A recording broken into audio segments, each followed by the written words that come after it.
Guys, welcome to this masterclass. It's the first time, John, that I host a masterclass with my people, with my influence warriors in. So I'm really excited because I feel that it brings a different vibe. I'm so happy that you accept my invitation. Basically, I stalk you and I send you some emails, but I'm a huge fan and I follow you for long. We have been together in different projects, but I had the opportunity to talk with you. And I feel so happy to be able to bring you in, because when we talk about growing a community, growing followers, growing whatever, and we go into that, I feel that you are the only person who nail it without giving the power to Instagram and YouTube and etc. It sounds like the weirdest presentation ever, but I want well, thank you for the intro. I want you to so I want you to present yourself, because I think that you can do it better than me. I'm a huge fan, like I said. So tell me, who are you first? I love to know. I'm very curious to know your story, because I believe I believe in storytelling, and I believe then for you to grow online, you need to tell your story. And I know you have for sure an amazing one. So I'm really into listening to you. Who are you? Tell me. All right. Well, I start there. I mean, foremost, I'm a musician, like we all are, right? That's where this journey started a long time ago. And I got into music early on. I mean, probably most of us did, as a child, playing piano, playing drums, and grew up with music, played in bands, and eventually discovered electronic music and absolutely fell in love with sort of the techno and house scene at the time. And as I said earlier, I was born in Germany, so I grew up around the German sort of techno and house scene, and I was fascinated by this style of music. And so I saved up some money, bought my first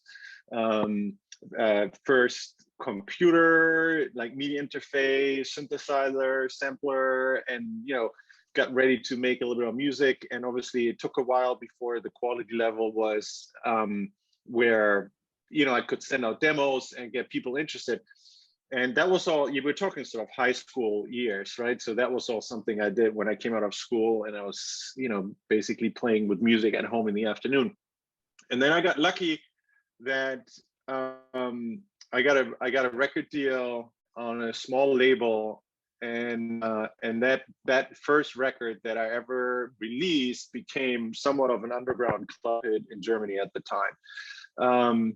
And so there was a lot of attention from other labels now, and a lot of doors open up from this. And so I signed, more records, and I eventually got an exclusive deal with Warner Music to make music for them for a few years. And that was amazing because they basically paid for, a sort of professional recording studio setup. And so that was great. And things really accelerated quickly. So the career was fast out of the gate. And then I was at these festivals and street parades and making music and live shows, and it was pretty awesome at the time. And then all of a sudden the whole thing sort of fell apart. And it fell apart because most of the music that I made was compilation music. So I had built a really good business contributing, various house and techno tracks to all these compilations that existed at the time. And eventually that compilation market sort of broke away, right? The moment music moved all online, there wasn't a need for compilations anymore, because people were building playlists and building their own MP3 libraries and those kinds of things. And when it came to renewal for this deal with Warner, I got dropped, right? So all of a sudden there I had no record deal and nothing, and basically everything I built was destroyed. And I looked at it and tried to analyze, okay, some musicians, they continued their careers, and then some others, for them it fell completely apart. Like for me, it fell completely apart. But some of my peers, they went on, right? They went on to grow and continue on their career track. And the big difference between where I was and where they were is that my focus had always been on the music, but not on building a fan community around the music. I never became a household name, right? I sold like 1 million compilation copies, and I made 100+ tracks that been released here and there. But I was never, a headliner or like a name or brand around which fans sort of congregated. And those folks who advanced, they had all built fan communities around it. So when the whole business model in the music industry changed, and all of a sudden you couldn't just live off of selling, hundreds of thousands of compilation copies and living off the royalties, because that did no longer exist, right? All of a sudden you had to sell tickets to get folks to attend your shows, and maybe sell merchandise and those kinds of things. You needed a dedicated fan base to do that. And I hadn't done that. I had never focused on fans. And this is really where, I had sort of a major mind shift. What year are we talking about? That's probably like 20 years ago. Right. And then, yeah, so, and then I had this epiphany where I was like, holy shit, if I want to build a sustainable path with music and, not rely on compilation sales or record labels and those kinds of things, I need to start building a fan base around my music. And I had nothing. I had actually launched a label as well, because I figured, okay, maybe I'll try that sort of to self-release myself. But even for the label, you have the same thing, right? If you want to run a label, you need a dedicated audience. Otherwise, it's just a distribution platform. In order to be also a marketing platform or a business tool, the label as well needs to be a recognized brand, needs to have followers, needs to have fans that associate with the music that you release. And so, it took a few years really for this to, this whole idea sort of to marinate. Maybe I make it sound like this was like I woke up one morning and I figured I need fans. It wasn't that fast. Like it took some maturity to sort of get there, and get through that valley. Yeah, then, once I was at that point where I said, okay, now it's all about growing fans. I need fans to be the foundation for my music career. The next question was, okay, how do I get fans, right? Because it's easy to say I want fans, but getting like real fans, I'm not talking, sorry? Where I kidnap them, where they are, where I can, how can I hold them? And as well, what makes someone be our fan? I think it's an interesting thing. Then I will ask you in a bit, but I think you nail it very well. But keep going. Yeah. I don't want to interrupt you because. Yeah, no, I mean, and so basically, I was in this situation, okay, now we're moving into sort of the SoundCloud age, right? Everybody's self-publishing their music online, and it's easy to get music out there into the world. It's not easy to get music heard, right? There's a real big difference between getting music out there and making it available and getting it heard. I mean, I love this whole idea that back at the time when I started making music, right? And we'd like play at a festival and had like 10,000 people there. That was considered sort of a huge audience, right? But it's nothing compared to the audiences that you have online these days. I mean, really, the internet is the biggest stage that we have available as musicians. It's just a question of how do you get attention for that. And so I had the music out there, it was on SoundCloud and everything, but nobody was really engaging. And that's where I started sort of playing with ideas. Okay, what can I do that is different? How can I put my music out there in a way that invites fans to engage? and not just put it on iTunes and ask for 99 cents for somebody to buy the track, but maybe I can use my music more as a marketing tool, which is another little bit of a mind shift there, right? Because you move from viewing music as a product to viewing music as a marketing tool. The product all of a sudden is yourself, is the artist, or other things you're doing, or not other things, but it's basically everything you're doing. That's you, that's the product. But the music is maybe part of that, but primarily it's a marketing tool. That's the way I view it. And so I came up with the idea of giving away an MP3 in return for somebody engaging with me on SoundCloud. And that was relatively easy to do. I would upload music on SoundCloud, and I would literally write something in the title and in the description and say, hey, I'll message you a download link if you do me a favor and follow me and repost the track or something like that. You do it manually on the beginning? I did it manually. And that worked, right? I got people to engage with my music and leave comments and repost it and share it with others, and I would send them these links. And this worked so well that I eventually figured, well, wouldn't it be great if I wouldn't have to spend 30 minutes, 60 minutes now replying to all these people, but I could somehow automate it. And so I started looking for ways to automate this, and I didn't find any. And that's really how Hyppedit was born in the very beginning, because I figured, well, I can probably develop a little piece of software that measures or checks what's happening on SoundCloud and then automatically gives somebody the download. So I got this little piece of software implemented, and then other music artists saw it and sent me messages and, hey, John, I saw what you're doing there with this little piece of software that trades music for engagement. I really like it. Can I use it as well?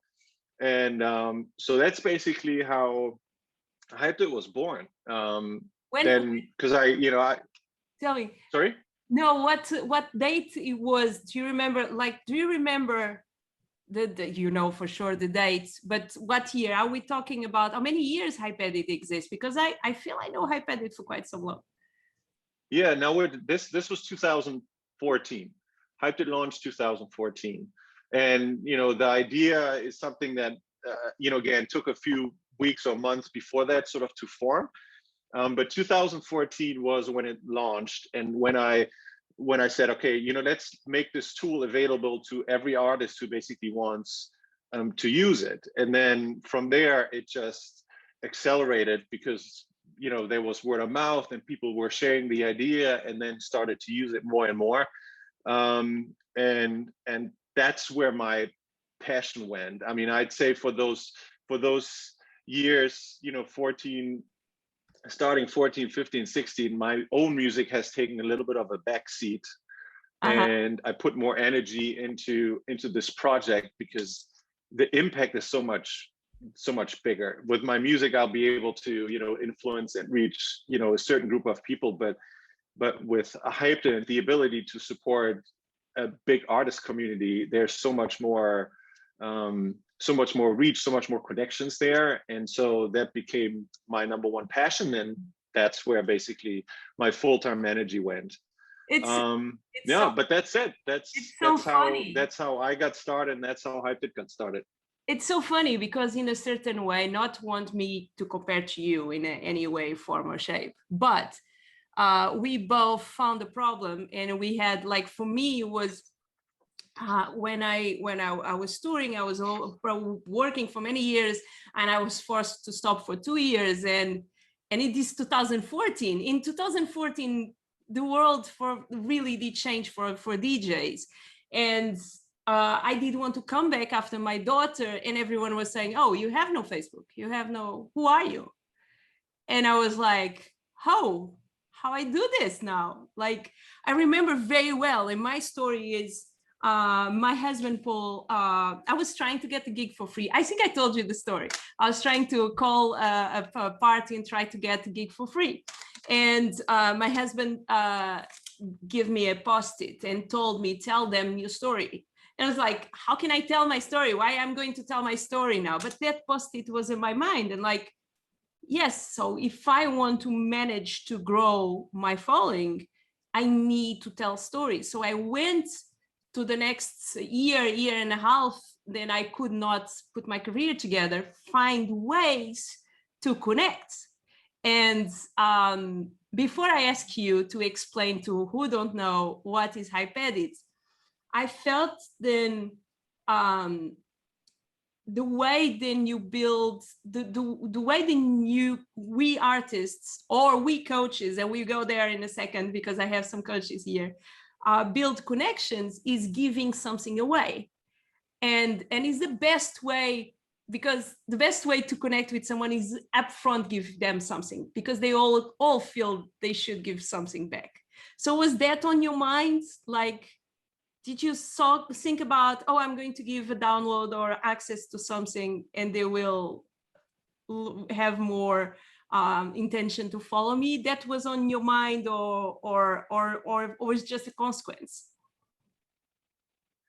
Well, no, absolutely. I mean, the concept of a giveaway is not something that I invented at all, right? I mean, I don't know. There's a good book. It's called Influence. It talks about different, psychological concepts that allow you to connect with people. Reciprocity being one of those, right? And there are a lot of businesses, right, that give away samples of their products for free in order to bring people into their world. And you can do just the same thing with music, right? Even today, I mean, obviously music has evolved a lot more into streaming, but the power of giving away a piece of music still fascinates me to today. And I'm constantly experimenting. Maybe I'll share some of these experiments maybe later when we talk a little bit about Spotify or something. But even though we've moved somewhat towards streaming, and nobody needs downloaded music anymore, the idea of giving somebody this gift of appreciation, this a piece of your art as a download, whether they need it or whether they actually still go and stream it on Spotify, there's still this incredible appreciation for it. And that's what I love about it. Yeah, it is. And we go through. So explain what is Hyppedit and how it works today, because I know some years ago you had less options. Now you have a lot of options. I don't use all of them, but I would love to listen from your mouth how this thing works. Yeah. Well, I mean, Hyppedit is really a toolbox. That's how I describe it. So Hyppedit inside has these download gates, now link gates. There are smart links. There are pre-saves. There are different promotion tools. So Hyppedit has evolved with the music industry and the goals that our music community, our artist community around Hyppedit has had over time, right? When Hyppedit started, nobody was doing pre-saves. But then eventually that was something where people said, hey, how can we build pre-saves into this? And let me explain always what is love being closely connected. Let me explain, or you can explain what is pre-saves. On Spotify, when a track comes out, when music comes out, I think 15 days before, around that, you have the opportunity to pre-save on your playlist a song then a musician is going to release. And that is important for the release day, right? Help me, guide me, because you should know that better than me, John. But it's just for people who are not used to use Spotify, so they are aware what is the power of Spotify on that way. Yeah, I mean, you're right in the concept that it's all about the ability for a fan to save a track before it's actually released. Now, I think there's a lot of artists attribute more power to pre-saves than there actually is, because oftentimes it's compared to pre-selling an album or something like that, when it's really not the same. If you have an album for pre-sale on any kind of platform, the platform receives that sales data up front. So you can get trending with your music, those kinds of things. Pre-saves don't work the same way. Pre-saves is a function of the platform that offers the pre-save. Spotify natively does not allow people to save tracks prior to the release. So basically what happens is that the technology platform that's being used, it saves the permission from a fan to save that music to their music library on release day. So Spotify hasn't any information about the pre-save activity on a track. To Spotify, all of that comes in a bulk save process, so to speak, on the actual release day. It gets a little bit technical, and actually, if we dive into Spotify a little bit later in the discussion, I'd love to share some thoughts on maybe alternatives to pre-saves that I think are a little bit more powerful. But I mean, the gist of it is that, over time, Hyppedit has evolved from something that was basically a single idea and a single function, which was trade music for engagement, right, into something that's now a much bigger toolbox. So where there was just a hammer in the beginning, there's a hammer and a screwdriver and what have you. Now you can build entire promotion campaigns with the tools inside. But it's all based on sort of the ability for every artist to pick the tools and use them in a way and put them together in a way that accomplishes a particular goal. Right? This is something I'm really bullish about. Like when somebody asks me, okay, how should I use Hyppedit? My response is a question back. Well, tell me what your number one goal is. Like, what are you trying to do? Because if you tell me that you want to grow a playlist on Spotify, you would use an entirely different set of tools and strategy than if you said, okay, I want to grow my subscribers on YouTube, or even if you said, I want to grow fans on Spotify, or I want to boost streams on a song to give it sort of the best chance to hit Discover Weekly. Like whatever it is, right? Every goal email list comes with a specific, or email list. And another great example, right? It comes with a specific set of tools and strategy in order to make it happen. So that's why it's difficult to say Hyppedit, does one thing, because in reality it doesn't. It's a box of tools that helps musicians get and reach more fans for their music. And then how you put those together and which tools you use is something that's sort of best customized to everyone's specific and individual goal. And that's obviously something that we address through, our support team and training videos and those kinds of things. I found then is the perfect tool. Whatever you are a coach and whatever you are a business owner and you want to give away a code for promotion, you want to, because you can share. The first time then I filmed the video bringing to the Influence Warriors Hyppedit was even one of my students. She have an app and she did circus art. And she did want to give access to specific tutorial if you opt in on her email list. And like she was running ads, so we ran ads for, we can go there in a second, but we ran ads on that, and in basic she grow her email list and built, you can build so many things. And what I found, because we all, me and you and many of us here, we use so many tools, and sometimes if you want to run this on a ClickFunnels, it's lovely, but it takes so much work and setting up, and it's so stressful. And I found with Hyppedit, in 10 minutes, it's ready. Like in 10 minutes, it's ready to go. And you can go to the ebook, you can go to the set, to the mix, you can remix a track using audience of a famous artist and bring that in. It's such a powerful tool. Then I know we use it a lot as a music artist, but to be honest, I have been using to give access to extra content for the Influence Warriors. What I feel, it's a totally different core business, but that is the reason why it's so flexible. It's such a beautiful thing. It's not difficult to set up. I appreciate it, thank you. I don't understand. Yeah. I don't understand. You have different, I cannot share my screen now, but you have different options when you build. You have one option, then is you connect the music to a link or to a website. How is you have the share, how do you call it? You have different options. Now I don't remember, but you have one option. You mean the download gate versus the link gate?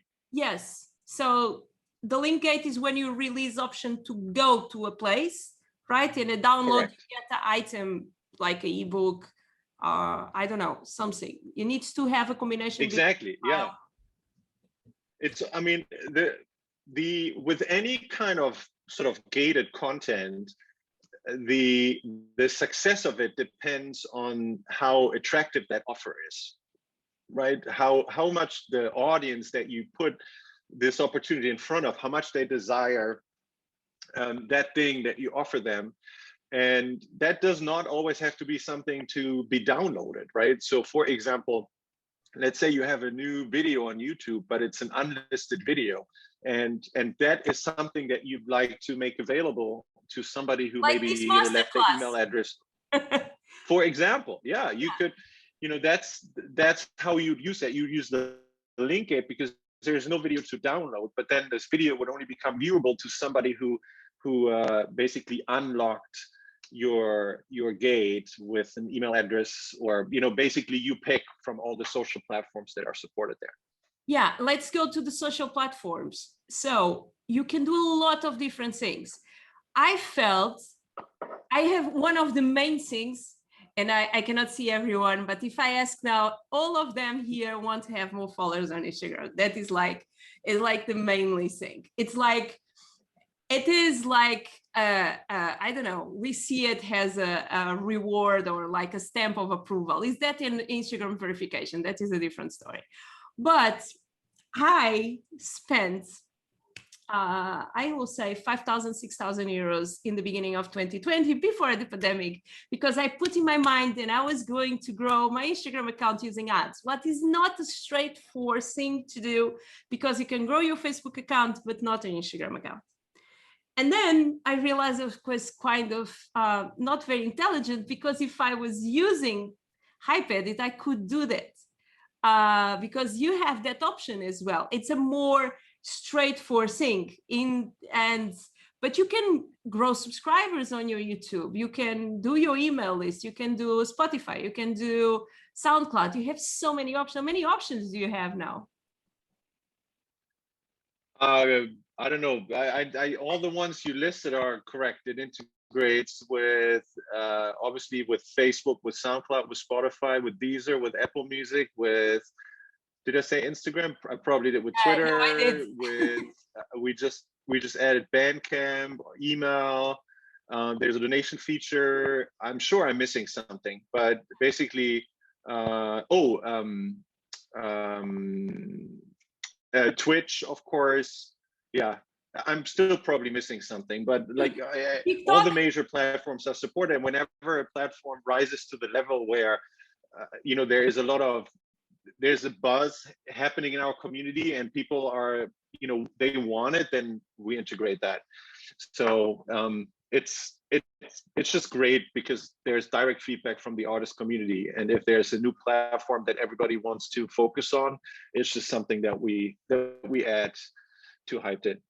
Okay, do you want to give a scenario to how you want to do it now? Do you want to like give a scenario to artists, for example, how, like a case study? How I can share mine, but I don't want to share mine because you have better ones probably. I did it in different ways. What can be done? So what is like your students, because we are going to there in a bit, but what is like, can you say to us, this is the best way to grow your audience if you want to focus on growing your Instagram or growing your Spotify or growing your email list? And it's important to say that it should never be more than 2 actions, right? You should not ask to do a lot. You can, but I recommend you don't use too many, because the more layers you add, the lower the conversion is going to get. But I mean, you can apply a strategy for basically any of the platforms. I hear Spotify the most, right? Most music artists who are vocal in our community and who are trying to actively grow their fan base have a strong focus on Spotify these days. And I think, for musicians, Spotify is sort of another one of these stems of approval, right? Your listener numbers, your streaming numbers, your fan numbers. And obviously because of the revenue model built in, it's another aspect that makes it very attractive, even though obviously the streaming royalties are tiny. But so for Spotify, if you want to grow on Spotify, even in this case, I would say, okay, let's focus on what your specific goal is, because your goal could be, I want to grow my Spotify profile, which means I want to grow fans on my Spotify profile, because that can help me with release radars down the road, right? The more fans I have, the more opportunities to become part of release radar whenever I put new music out. That could be one of your goals. Your goal could be to grow a playlist. I'm really excited about this idea of growing playlists for yourself, because these playlists are promo tools for yourself, right? Let's say you grow a playlist with like 10,000 followers on Spotify, and that's something you own, right? Every new release you can put on that playlist. And if listeners come back to that playlist over and over again, that's a free promo tool, right? That you build once, and then you can just leverage it over time. It gives you a lot of Sorry? power. It gives you a lot of power in your community. What I understand is, when you build a playlist, a strong one from your music style, and you mix, I told you my strategy. So you mix between unknown artists, but and good music majority is important. Then what you start getting is a lot of attention from your peers who want their tracks on your playlists. And that is great for networking. Yes. That is great to build your brand. I'm doing the double game here, but I have as well bringing a lot of new artists, not as music artists, but a lot of coaches to the Spotify platform, on the sense that they are posting meditations, they are posting different things. So it's a full outlet there as well for brand awareness. I just want to keep that. You are doing the music part, I'm doing the other side, because I want to keep this open. But playlists are such a strong tool, such a powerful and strong tool. Yeah, I agree. And I love that you focus on the networking aspect, because once you grow a place like this, you will actually have people reach out to you, and they want to connect with you because they are looking for opportunities to get their music onto that playlist. And we have artists in our community who have grown those playlists and then taken those playlists to Submit Hub, and all of a sudden what used to be all about their music promotion becomes this self-funded machine, where they actually use the leverage of their playlist on Submit Hub to make money, possibly more money than they're making on Spotify royalties, and then they can reinvest some of that into further growth of their fan base and their playlist. So if you set this up right, it becomes a really powerful tool. But so to get some of the more specific tactics, at the end of the day, growing fans isn't all that difficult. It's just a matter of putting the right type of content in front of the right type of audience. That's simply what it is, right? If you put something that is very desirable to a specific group of people into that very specific group of people, they will interact and they will engage with that, right? And that's how we discover music. If you put a track that's sort of the perfect genre and perfect style of music that I enjoy in front of me, I will engage, right? And the same thing happens to every one of us. So the trick really at the end of the day is, how do you target and how do you reach the perfect audience for your music?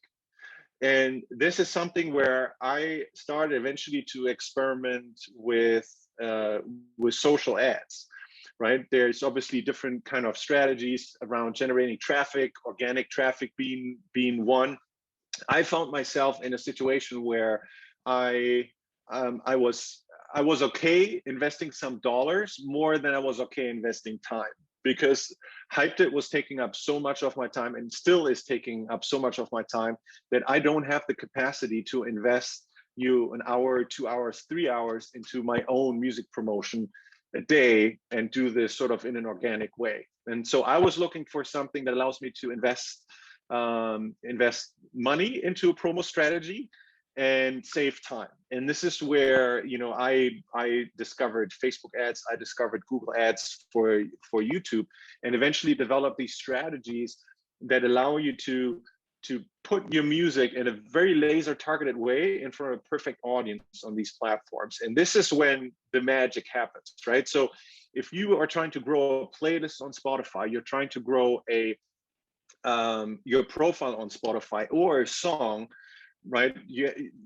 On the one hand, you want to package the music in the right way. You want to make this an attractive offer. Even if it's just a song, it's still an offer, right? Because you are competing for someone's attention on whatever platform where you're promoting it. And Facebook, somebody scrolls through the feed, right? What you do not want to do is say something like, hey, here's my new song, check it out. No. Right? This is not how you compete for attention. So there is still an offer, right? The offer in the ad is that you're trying to offer sort of an emotional experience that's connected to the music.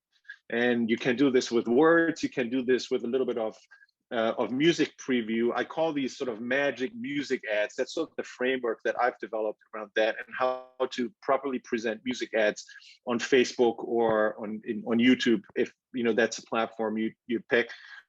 And then how to put these ads in front of the perfect audience. And if that happens, and you can build an ad campaign that constantly put this offer in front of fans to engage with this, then the power of these ad platforms is they are, self-learning. So they see, okay, which group of people does engage, and then they can put your ad in front of more of those people. So usually what you see is sort of a system where the performance accelerates over time as the platform just gets smarter and smarter, understanding who your fans are, and then you have a direct growth impact on the playlist or wherever you want to grow. And I will say, for Spotify, I'm not using download gates at the moment, unless it's sort of a pre-save scenario. We can talk about that separately. But if your goal is just to grow a playlist or to grow a Spotify profile or to grow a song, I basically link out to a smart link. That's required for tracking because we want to run conversion optimized ads in Facebook and Instagram. So we need a bridge page that bridges the gap between Facebook as the platform and then Spotify, and then just run traffic to that. And the fans that you attract this way are so engaged because they really like the music that they follow organically. You don't have to put any particular trade or gate or something in front of them. If they come to the playlist, they'll hit the follow button just by themselves because they love the music, because they want to get more of it and they want to add this to their library. And that stuff works just like magic. I know, like it's much more easy to grow a playlist in the same way that it's much more easy to grow a page, Instagram page for a community than is an individual one. On the sense then, I grow a lot with one ads saying, are you missing to rave or something this during the pandemic? And that was so into, oh my God, yes, I miss to dance. Yes, I miss this. And it's really interesting. I'm giving you just a small story to you. The ads that I had was, then it give me more fans before pandemic. Was me in a party on an old kitchen in Lisbon. It's like insane kind of boiler room party. And you see that everyone is like having a blast. And that ad brought me so many fans. When the pandemic arrived, like 2 months after, I start running ads again, same ad. And I get so much hate because everyone was during the pandemic and I did not change the text. So everyone was, oh no, you cannot. No, everyone did think it was in the moment. What I want to say is, if you are a techno person or a hard style person, or, or ADM, you dress, you are from the team and you feel, no, this is all this thing. We all want to be a tribe. We all want to connect. We all, if your message, your copy is there and the connection in the words are there, it's very easy to do it. And I know you teach that as well. So you found a way, then for sure people start to say, okay, I love this, but how can I do this better? When did you start teaching? Because I learned with you along, like I'll say, look, I see I'm probably one of your first students, what is kind of fun. Not all you, right, I love it. But I learn a lot, and then I modify a few things, and I love it. And but when did you felt that, okay, now it's time for me to teach people how to put this together, because they need to have some knowledge about Facebook ads and Google ads and whatever. When did you start teaching? Really, right when I discovered it. I feel like I've always been working with other artists and always sharing. I don't think there's like a moment when, when I was learning to play the piano or the drums, back in the past, and like a friend wanted to learn how to do it, like we sat down and we taught each other music production, the same thing. So it's always, I think, teaching is always happening. It's not teaching, it's really sharing, I guess, at the end of the day. I'm with you. And so there was no defining moment where this started. It's been always going on. Whenever I discovered something that worked, and where I could prove out using my own music, be like my own guinea pig and run all these experiments, and then say, okay, I tested these 5 things and 4 of them were a horrible failure. Like, don't do this, but this one thing here that really worked, right? That's worth sharing. So I would say it's always been going on.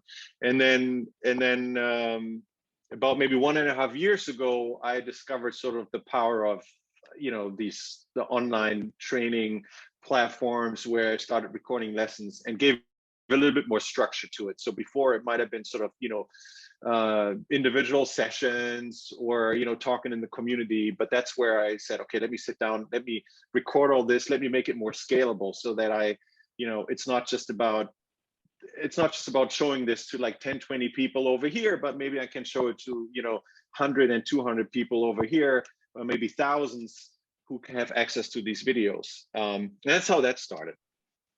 And now, how many courses do you have up? Are you like 2?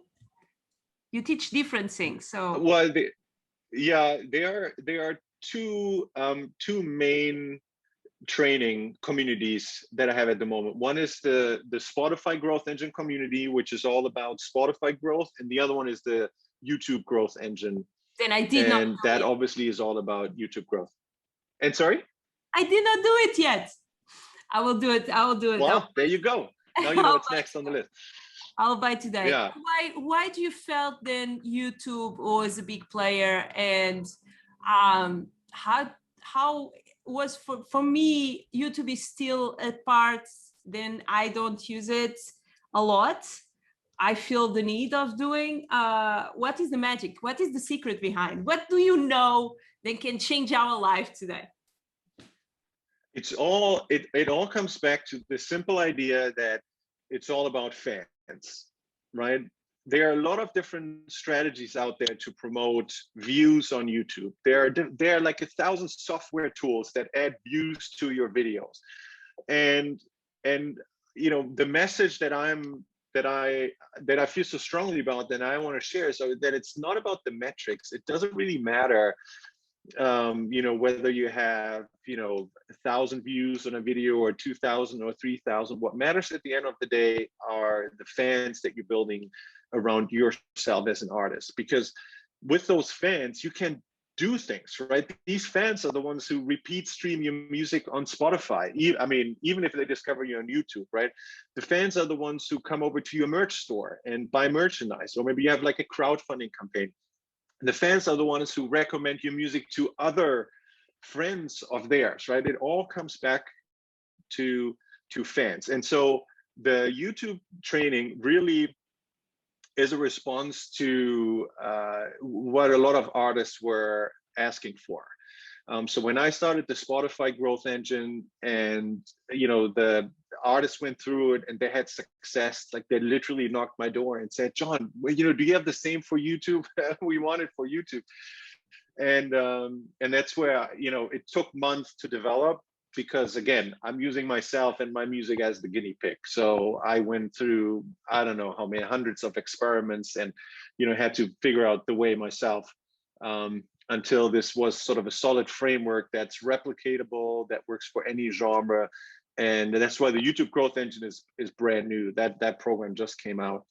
But it's great. Like, artists are in there and they're growing hundreds of subscribers, and that will turn into thousands of subscribers. And so it's really powerful and exciting to see that. How do you see, I love everything that you are saying. The thing that I feel that is the reason why I'm connecting with you is because I feel then what is missing on artists when they try to go social, it is a lot about they don't have their story right. Or I will say they have been artists for a long time. They have this belief that just their music stands alone, and they arrive to Instagram, and especially Instagram is painful, and they fall flat. Because what happens is they use artwork and Instagram don't like artwork and they don't tell their story and etc. Do you feel that the artists today have the needs to decide to tell their story or how they can share their journey? Or do you think because you have more experience than me on that side, then you can grow totally and you don't need to do that using just Spotify and etc.? Well, I think story is always important. You may or may not need story to bring someone into your world if your music does the heavy lifting. But building, building a sustainable music career is not just about attracting a fan once, it's about nurturing a fan relationship. That's why we talk about super fans, for example, right? And what gets a first-time listener and initial fan to become a super fan and somebody who's tuned into your channels and opens your emails and reads your emails, that is where story comes into play. And that differs obviously for everybody. Everybody makes different style of music, different genre, and they are different emotions represented in the music, right? Somebody might have music that's full of lyrics where the song itself tells the story. I feel for the type of music that I make, right, which is basically feel good, retro house music. My story that I'm building around my music has a lot to do with sort of the good old days. So you figure out what that story is that fans connect to. But I absolutely agree that it's a vital element as you bring people into your world, and then most importantly, you keep them, you have them deeper come into your world and become more engaged, and you basically build that relationship. What is now, I felt you said something on the beginning of this masterclass, then was you start by your music and now is a journey, is a mission. I feel the same. And I feel as well, then all my influence warriors and just people watch this simple fact, then we can come together and I can invite you and we can have this talk, open their mind in some way. Because when you want to reach something, your brain observes all the little tools that you can grab and make your own roadmap. What is your why? I know it's a very cheesy question, but what is your why now? What makes you wake up every day in the morning? What is exciting you? Well, I've always been dreaming of making. I've always been dreaming of having music at the center of my life, and being there and living this, and not just being my own music, but like everyone's music in this community is amazing. It's literally what gets me out of bed in the morning. I joke with my wife, like, what Friday is to a lot of people is like Sunday night to me, or Monday morning to me. I get excited to get going again after the weekend. Oh, I get you. And what is the future? What can we expect from you and from your amazing project and company and this amazing tool? What you see? What is your mind? Because for sure you are constantly having new ideas. So what is going on? Can I know? Can you share with us? Yeah, I mean, look, to be honest, it's my approach has always been to listen to the community. I said that a little bit earlier, I think. But so, you know, we're always working on new tools. We're always sort of testing new strategies.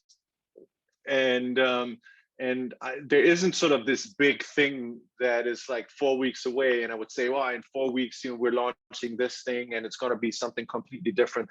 It's more incremental. It's whatever the dialogue with the artist community is, and what people are trying to accomplish, and the tools that we can build to help. So I know, you know, there are probably companies or corporations that are run in a more in a more corporate way, where they know exactly, okay, in 6 months we're going to do this, in 12 months we're going to do this, in 18 months that's what's going to happen. That's not how I do this with Hyppedit, because it's just way too dynamic and things constantly change. So it's a little bit more of a fluid process. I know this doesn't really answer your question with sort of a bullet list of what's coming out, but I want to I want to address it best. I am going to pick up my coaches that are here, because they are probably kind of lost with this, but I will pick you up, guys, and we are going to have a call, and I will give you my ideas how you guys can use Hyppedit to leverage new audience and help you on that. But John, do you want to say something? Do you want to have an offer? What can we give to these beautiful people here today?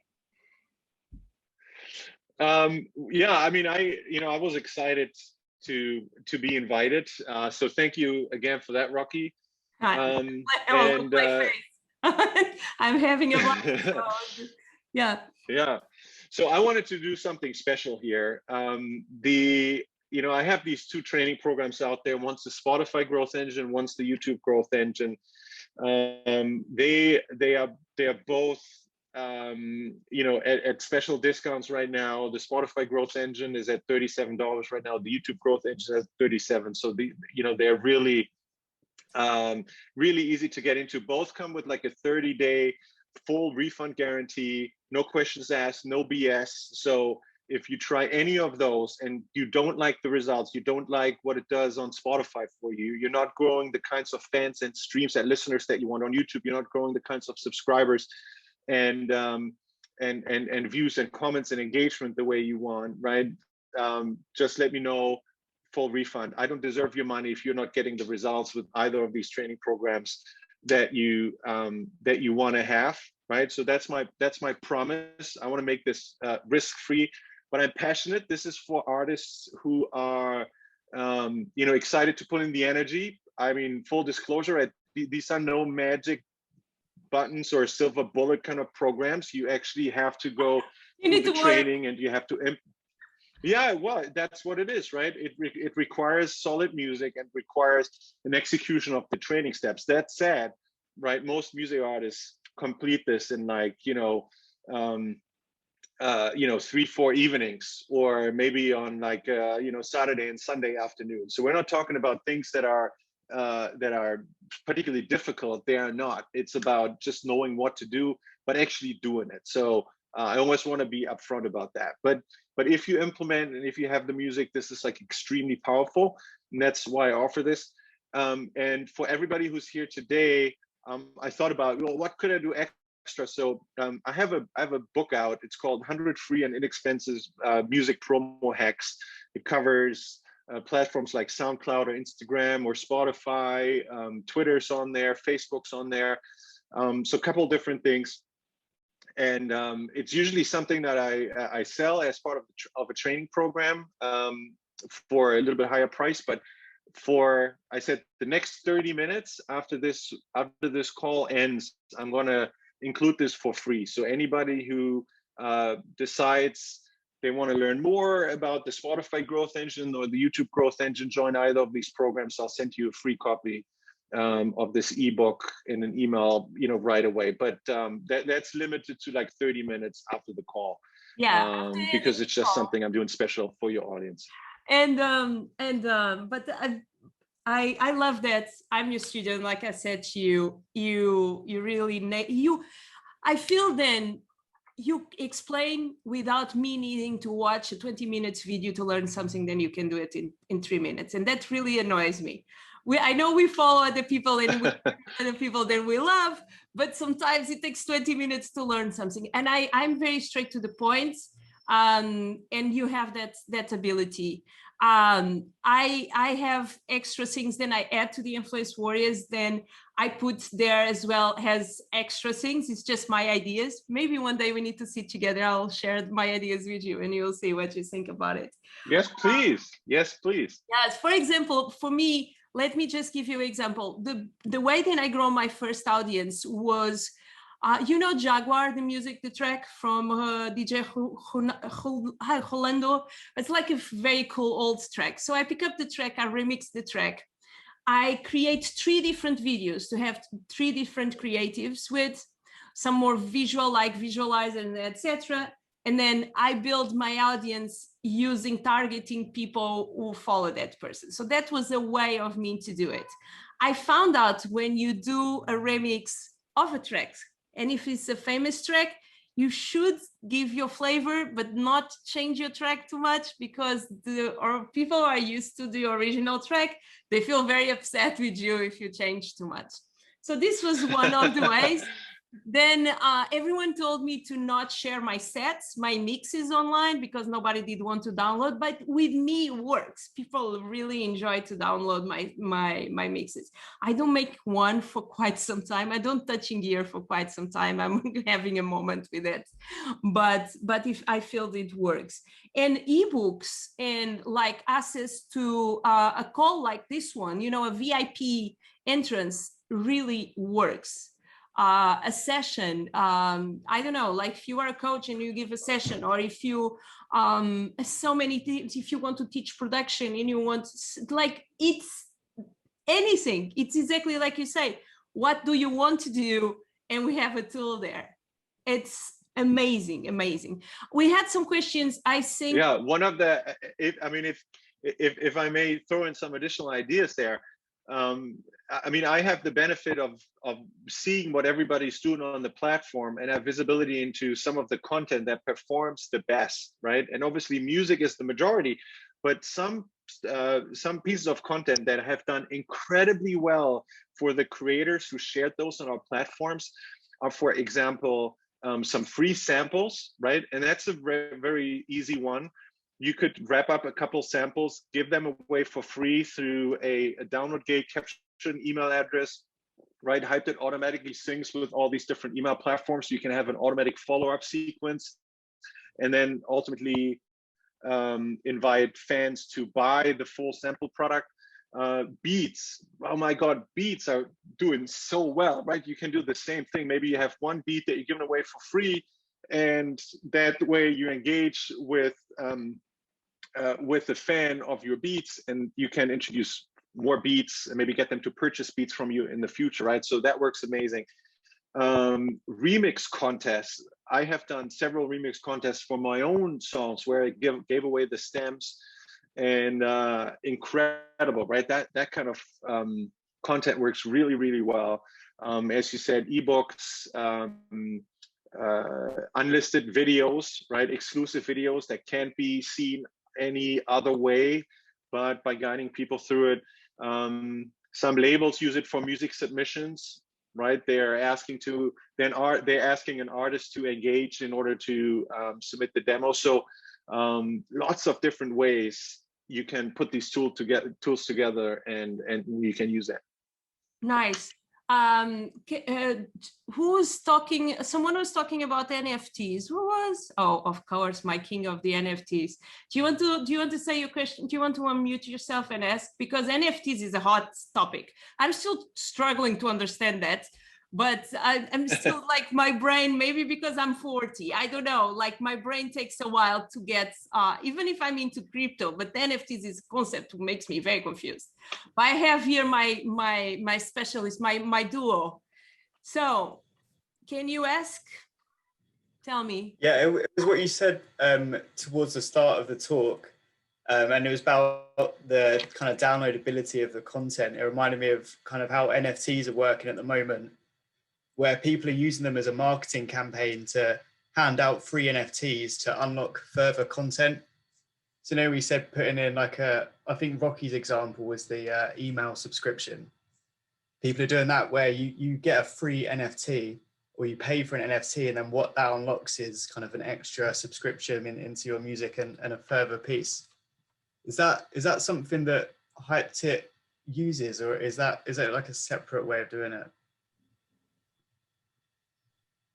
Well, from a technology perspective, it's not NFT based. It's just a straightforward, interaction on a landing page. Basically, as the artist, you publish a landing page where whatever content you want to share is available.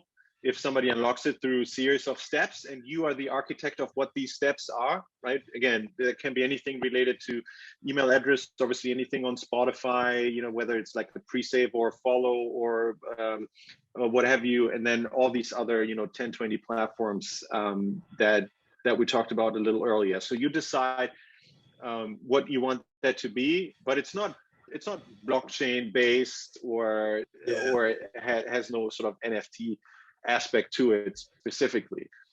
But you could probably use some of that maybe to gate access to an NFT if you wanted to, if there was no other way maybe to get an email address on that end or something. So I mean, you can put this together depending on what your goal would be.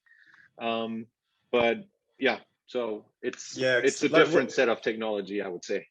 Is what you said about getting people to download a free beat or a small sample of music to get their attention. I think we found it so far, it's harder to get people to sign up to like an email, but I think they'd accept a free NFT for like attention grabbing, sort of to get more people to look at and follow. But you can, sorry, my thing. Can you send a link to the NFT access? You can send a link to get to the NFT, and then the NFT could like have a photo or another link inside of it that you can only see once you have the NFT. So it's like you can put whatever information into that, if you know what I mean. I'm happy to jump on a call with you and we can look into, and then I can take to John by email or something like that. But for sure we can manage. Like, it's not impossible. We can make it happen. Someone who have questions. I want can you guys? I want to see everyone. Hi guys, do you want to put your hands up if you have questions? I had here a question from Sana. How specific do you get with your promotion strategies when you are dealing with really diverse audience on social, various music? Oh, okay. I don't know how to answer this because I feel when you are, but Sana, do you want to talk? Sana, can you unmute yourself, my dear? It's better for you to explain your question so we can answer you well. Hi, can you guys hear me? Yeah, of course, totally. Yeah, so basically I'm just generally like in regards with the whole topic of music promotion and everything and growing a following, was just asking in a general question, like let's just say if you're an open format DJ, and what is your go-to advice in dealing with a very broad audience and maybe like a set of music genres, how specific do you get with your strategies? How do you promote, I would say, on different platforms? Do you use that same set of rule for maybe Spotify, YouTube? How would you go about this? Like, I don't know, is there a rule of thumb or any advice you would want to give open format DJs, I would say? John, open format, you mean across genre? Yes, I see. Yeah, when I say open format, basically anything and everything, like every music genre, basically. Yeah. So this may or may not be what you're expecting the answer to be, but the thing is that when it comes to promoting yourself and building a brand around yourself as an artist, it does help to get a little bit more narrow. So using myself as an example, I enjoy making a variety of different music. I mean, for me, it's all under the electronic dance music umbrella, but I enjoy more than, you know, retro piano house style music that I publish under the Jonh Gold brand. But I picked a very narrow niche genre to associate with the Jonh Gold artist brand, so to speak, because it makes it a lot easier to attract fans and to, again, tell a consistent story to your fan base and keep them engaged, because fans oftentimes come to you for a specific type of music, a specific connection they're making with you, and as long as you continue to serve that connection, it works in your favor. I'm sure there are tons of examples of you know, artists that you know, shifted genre and everything worked well, but the open format might not be an easy thing to promote unless you can find something else that is sort of a common element in everything you do, no matter what genre you mix. Maybe there's something in there in your performance or in the way you pick the music. I was going there. Of the music. Yeah. Yeah. I mean, sorry. I will say that was my problem. I was an open format DJ. So when I did want to convert, I fell flat. So the way then I convert, and it's a totally different approach to this. Where are you based? What country are you? I'm based here in Dubai. I'm actually DJ Swana. My real name is Sana. That is me. Oh, okay. So I know you. Yeah. So the thing is, finding probably an audience then is for ground power, and all the things will come to be a DJ and tell a different kind of narrative and story. And it's not exactly on this strategy that John is saying, but it's on the strategy of building your presence online. And then you can tell why you play different music, but you need to tell your story and create your career around your story and not your music. Your music is going to be a consequence. It's much more difficult, and it's going to be harder, because what is going to happen is if you attract someone with a housey, funky something, and then the next day you are serving techno, they will feel very confused. And Correct. People have these assumptions, and I just like techno. And like I dance salsa as well, and I play dark techno. So yeah, whatever. But you know, they want to put people on boxes so their brain works better. So we can have a chat about that. I would love to help you and to create kind of a strategy and a step-by-step for that. Is that it's because it's going to be harder. It's going to be harder if you don't focus in one specific style. But you have other ways to do it. I became viral not for my music. I became viral for my story. So totally different approach. Did not work exactly how I did want, but it works, and because of that we are here today. So it's a different approach, but it's always possible. Makes sense. I have more two questions here. One is P, I don't know is P, but P Longenberg. I don't for sure. My Latin accent is going to be sounding weird. P, are you there? P, hello? Hello? No, maybe not. Stevie, do you want to ask your question? Where's my Stevie? Here. Fractatious. Hello. Directly from Ireland. Oh, got my microphone. How you doing? Yes, so I was just wondering how long would it take for you to see results after the course for your followers, listeners on Spotify to grow? It's near instant. I mean, you launched, you can build a campaign you can do it in a day if you want. Most artists, again, they take like 2 or 3 afternoons or 2 or 3 evenings to launch it.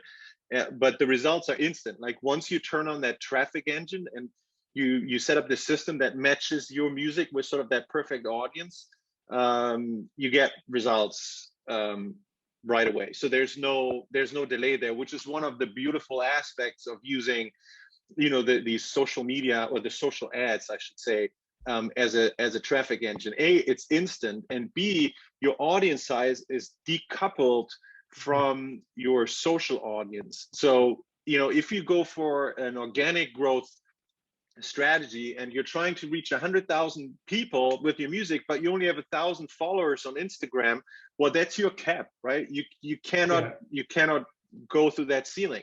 But if you take if you take that ad strategy, you can reach 100,000, you can reach 1 million people if you like. It does not matter what your social footprint is. In fact, your social footprint grows along, right? And you know, I joke about this. I have the most disappointed Instagram audience on Instagram, because I have like 3,000 something followers on Instagram, and I have never posted anything on Instagram. 3,000 people are following a blank Instagram page on purpose, right? I did not do anything. But what happens is they discover my music on Instagram, and they follow me as sort of a side effect of the Spotify growth that's happening. So that's actually funny, because you get the Spotify growth, but you also getting some Instagram and Facebook growth as a side effect. And so I know Rocky feels really sad about my Instagram. I don't like. I wish I could like take care of that. You know, it's just because I have such a respect for you, and I love what you do, and you are such an important piece on this full machine. Then was important for me to you had, but it's just a detail. It's not needed. You are nailed. So okay, but Stevie text me. Why? Because I teach them a very easy strategy to get a lot of engagement on their posts, because the engagement is really close on Instagram. So I teach them how to run ads. You get engagement for 0.001. Like, don't buy fake likes, just run ads, like explode.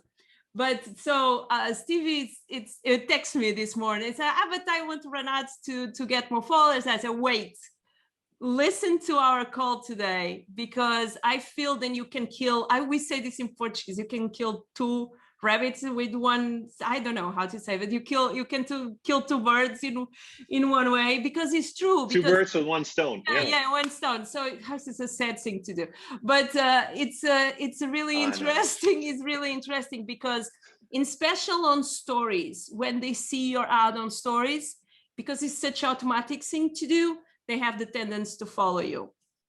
And even if you, and maybe you don't agree with me, that is another thing, but even if you want specific to run ads for your Spotify and get followers on Instagram, you can run the ad specific campaign just on a placement that is connected with Instagram. And then you can build more things there. So you just need to change the placements. Obviously, they can affect the way they convert. We could have like a full call about that now.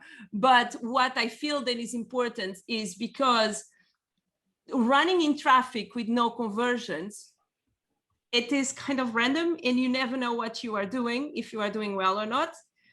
Having a pixel installed and have a conversion, I don't know how you are now with iOS thing, but I think it's the most powerful thing they can do is learning with you. So I real think it's amazing. Oh, someone is asking. Someone, no, Kane is asking what you talked about a book named Influence. I don't think it's how to win friends and because it's another book. It's just Influence, right? Do you know who wrote the book? I think it is Cialdini, Robert Cialdini. Okay, we can. Yeah, that's it. Let me post it here. It's called Influence: the Psychology of Persuasion. Yeah. I think I have it. I'm like, I have two addictions in my life. One is books, and I like books. I like to listen as well, but books is a thing for me. And another thing is courses, and mentorship. So I really nice. Very nice. Guys, after the end of this call, if you register, you will get an email with all the links, but the links are here as well. It's an amazing deal. I learned a lot with John. And as well, I want to say, then we have extra 2 spots for our party on ADE. So if you guys want, please just text me or Paul. You guys can find me. A majority of you are influence warriors, so you know how to find me. You have my WhatsApp. And oh, so nice. I want to go back, because now I have, like, my head is like a popcorn machine and I have all these ideas. And I love it. If someone wants to do any question, please, you can. I have here someone, P. Longeberg. Do you want to ask? If you want to ask, you can unmute yourself. I will send hello or write on the chat. If not, yeah, it's so nice. I'm so happy that you came to us and you talked with us. And I know you are going to make, you imagine how many followers you are going to bring in this account just with what you have to share. I feel then you had a problem, had a struggle, and you found a solution. And then this solution is not just for you. You are helping.